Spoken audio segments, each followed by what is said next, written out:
open up the floor for Coach Johnson. Fourth row, middle. Mike Hall. Hey, everybody, hands for Mike Hall. Yeah. Andy Anders, Buckeye Sports Bulletin. So yes, this question is about Mike Hall. All right, go. What do you want to know? He talked in the post-game presser about developing his explosiveness in the off-season. What sorts of things, I guess, how do you develop that trait in a defensive tackle? Well, it starts in the weight room first. That's the most important thing. Coach Mickey's group do a great job at getting those guys physically ready. That's the bottom line. Second part is just getting ready to play on the field. We probably spent more time this season really attacking the sleds more, and just kind of really pounding the sleds, just getting more physical fits throughout practice. So that's one thing that kind of added more up just to make sure that we're physical at the line of scrimmage, and that's kind of helped us. Second row left, Stephen Means, Cleveland.com. Kind of a Mike Hall question, but Yeah. Whether it's moving Zach inside in the rushman package or when Jack is the Jack moving around and so Mike is technically on the end now, what has been a more, I don't want to say difficult, but like difficult process developing Mike Hall's edge skills or developing Zach Harrison's? Well, you got to look at the front. If you look at the 5 technique playing in, it's no different playing 3 technique on the inside. It's the same spacing as we see. It might have more space because he's outside. So we felt when you were a pass rusher, you can rush from the 5 technique, 3 technique very well. You want to see him in a 9 technique wider than that because he'll be out of space, too much space for him. So we felt that playing a 5 technique is with his skill set, it gives him a chance to still rush the passer. So that's why we do it. Yeah. Front row middle, Dave Biddle, 24/7 Sports. Coach, what's different about Tehran, other than the fact that he's a fifth-year senior and has the experience? He came in as the #1 D tackle in the country. He seems to be playing at that level now. Just what are your thoughts about what's different about him? I think he came in early, had some injuries. He got set back. Those things set him back. And I thought from the spring on, he kind of really dedicated himself to really make sure he's in great shape. He's in great shape, 305, and that's where he wants to be. But he's playing at a very high level. And he's a great leader on the front four for us. He knows everybody's position. He can get them lined up. And that's the thing. I think he's doing a great job. And the leadership skills he brings to us is pretty good, too. So I think that's the biggest thing. He's stronger, he's healthy, and he's playing at a very high level. Right next door, Bill Rabinowitz, Columbus Dispatch. Yeah, I've noticed at the end of the game, Caden Curry made a play where he kind of like jumped or leaped and made a tackle. I mean, what do you see from him? I mean, does he kind of jump out to you the way that he sometimes does? I said it to him, Caden Curry is a football player. Put him on the field, and he'll find a way to make a play. And that's what I saw him do in high school. I mean, you just watch him play in high school. He's just all over the field. And that's the kind of player he is. And so as we continue to move forward the next 6 weeks, hopefully get a chance to give him more reps and can I get him a chance to do some things on the field. But I like him a lot, the fact that what he brings to the table. Fourth row right, Cameron Teague Robinson, The Athletic. Larry, just this defensive line, it seems like there's a different person every time they hit a big play. Obviously, Mike had a big play, had a big game, but, I mean, Zach Harrison had a good game. I mean, I think JT's probably 3 holes away from 3 sacks the other day. What is the dynamic like with this defensive line that they don't really care who wins and they know that if each of them do their job, this defensive line is going to be good? So, I mean, I think that's the key. I think you said it all. I think, first of all, you got to realize who we are as the Rushmen. We don't care who gets the credit as long as we're all playing hard, and that's the bottom line. And that's something we sell in the room. Let's play as a group, let's play as a unit, and we're all successful when everybody has one play. So Mike Hall had great plays, but it celebrates everybody. You go watch the plays, you see a guy that got blocked, guy got free, and then Mike is making a play. And I think that's the testament to the players themselves, understanding exactly what the Rushmen mean, playing together as one. That one pack is what I call it. Right next door, Tony Gerben, Buckeye Huddle. Larry, when you guys are charting after the game, GAs or whatever, do you guys keep track of holds and who gets held in terms of the defensive lineman? Who gets what? Who gets held by the offensive line? Not much necessarily. We watch and cut it up, put it on a videotape. You can't, you send it to the officials, right? You can't send it to the officials. But yeah, we watch it and just see it. Just the kind of guys know it. It's frustrating for our guys. I know it is. Just try to keep them as part of the game. We just got to keep pressing away, and that's what we try to sell. But yeah, so we have a lock of all those plays. Yeah. If I say that JT is leading the team and being held, would you agree with that? Where would you put him on a standing? Oh, he's getting some extra credits. I think there's some extra attention, as would say, for some reason. But that's part of it, though, right?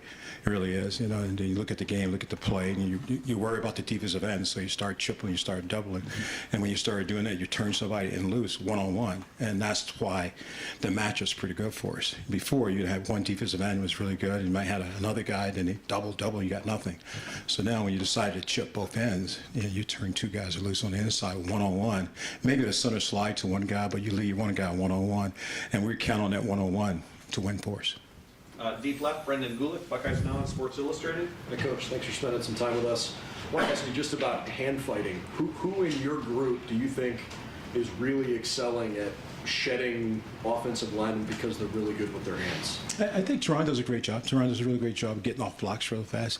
If you watch Zach and study Zach does a good job in the run game for us. He really physical in the run game, big, long guy, can get his pads on. Certainly, Jack Sawyer does a great job in the run game. So I think the guys are doing a good job using their hands and escaping off blocks. That's the biggest thing is when you're getting blocked, it's getting off blocks. And that's just something we practice every day, working on getting off football, getting off blocks also. Far left, Nathan Baird, Cleveland.com. You guys were a little reticent to give us a lot of details about the Jack and what was going to happen there coming into the season for obvious reasons. But looking back on that now, the 8 months from the Rose Bowl to the start of the year, how much did you have to teach Jack Sawyer about that spot, and just how you feel like he's progressed in that spot, and what is still on the table for him in the second half? There's still out on the table that we still haven't done yet in the Jack package. So we have to teach him. Him and Javante has been our two guys that we've been training for the Jack, and that's why you see Javante goes in and we're training for a Jack position. But they also have to learn how to play defensive end. And so it's kind of like double duty. So you got to be careful how much we put on his plate because he's got to play two positions, even though they sing similar, but they have different techniques to go around. So progressively, we're moved forward in it. But we still have some things that we need to do, that we can do, I should say, in the Jack package. Yep. Front row right, Joey Cobb, Columbus Dispatch.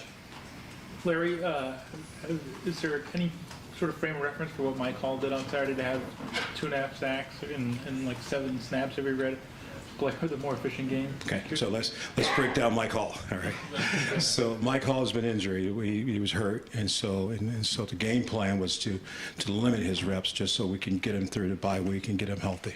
And so we decided that maybe we just rush him on the third down package, just trying to give him a chance to get on the field and keep his skill set going. So that's what happened. So on third down, he goes to the field to rush, and then rushman package, and he got the one-on-one, and that's what you want. You want to get one-on-one. You double Teron or double somebody else. You don't let somebody go free. And I thought Mike did a great job with the rush. We twisted a little bit to try to change it, try to create matchups. So that's why he had 8 plays, 2.5 sacks when he go on the field, because he was fresh. He didn't play 30, 35 plays in that time frame, but that was the game plan going in. It was a surprise to everybody, but we wanted to keep him fresh and healthy and going into the next 6 weeks. And we thought that's the best way to handle it for this game. Had it changed, somebody got hurt, he might have played 40 plays, but it didn't happen. So very fortunate we got him out of the game without getting there and re-injuring himself, and then now we can move forward. Right next door, Tim Metcalf. Yeah. Well, now you've answered the Mike Hall thing. I wanted to ask you this. You have a unique perspective here. You were on this staff so many more years before Jim Knowles showed up. What is the biggest difference you've seen on this defense compared to a year ago? Not asking you to maybe cast aspersions, but what do you see that you really like about the way this whole defense is playing, Larry? It's a different philosophy, first of all. It's a totally different philosophy than anything I've been a part of as defensive staff.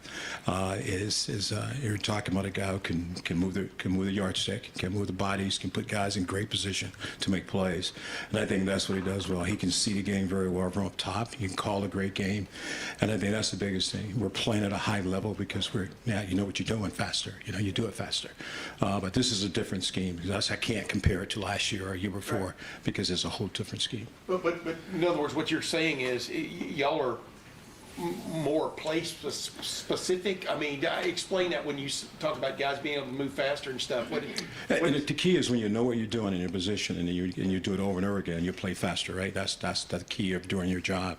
And so he allowed us to do it for multiple sets, the same job. but for multiple sacks, if you understand what I'm saying now, right? So that's why I think it's much easier.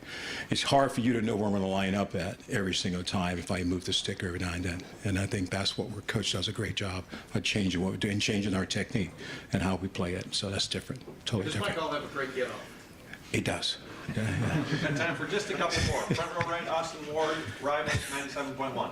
Larry, we know your preference, your philosophy is to rotate and play as many game-ready guys as you see fit. It seemed like maybe the last couple of weeks you've pared that down a bit. Coach Day and Coach Knowles talked about that as well, like maybe letting the starters have a larger share. Is your philosophy evolving? Is the game-ready depth not at the level maybe you thought it would be? What's sort of your evaluation of that? The slight change is that, you look at the number of plays that we played in the game. So we're at 54, 55, 52. And when you start looking at those numbers, we're not getting a lot of plays. And so you kind of force yourself. You have to play those guys longer to get them game ready for when you got to play 60 or 70 plays. So that's the biggest concern, is to making a change, because we're not playing a lot of plays. The offense is scoring a lot of points, and we're sitting on the sideline. And so when you get a little nervous, the D-line coach is like, man, we need some plays, you know what I mean? I'm good, but we still need some plays to get ready for a game, you know what I mean? I think the top guy Saturday played 30 plays. We'd like to get that to 40 plays, 45 plays, to be honest with you. And so not to do that, so you gotta hang in a little longer than you normally would. But I haven't changed my philosophy. I believe that playing fresh in the fourth quarter is the key to any defense being successful. The guy's tired, I mean, he's no good. So yeah, but that's kind of forcing a change. Yeah. Right behind him, Bill Landis, Rivals. Larry, with how well you guys have defended the run this year, and it just seems like your guys up front are really controlling their gaps. Did you guys change anything with how you play against the run this year, or what would you attribute that success to? I just think you got veteran guys coming back, right? And I think that's the biggest key. We had guys that played last year, and now they're back, understand the technique to play our gap scheme. I think that's, and then you move on a little bit to kind of change. And every defensive lineman needs a three-way go. You need to go in, you need to go out, and always going forward. And so that's the thing that Coach Knowles done a great job, giving an opportunity to change so we're not sitting darts. You know what I mean? So now when I'm playing a gap, I can play it more physical because I know exactly where I'm at. And if I change the gap, I got a chance to penetrate. So it's a little bit of both. I think it's fundamentals, techniques, and the fact that the scheme allows us to play really solid at the line of scrimmage. Yeah. And final questions, third row left, Dan Hope, 11 Warriors. Larry, you said before the season you thought you had an alpha dog on the defensive line. Is we call that alpha dog? Yeah, we still got some dogs left. Now, I don't think you can say right now. We're 6 weeks, and we're really pleased where we're at right now, to be honest with you, as a unit.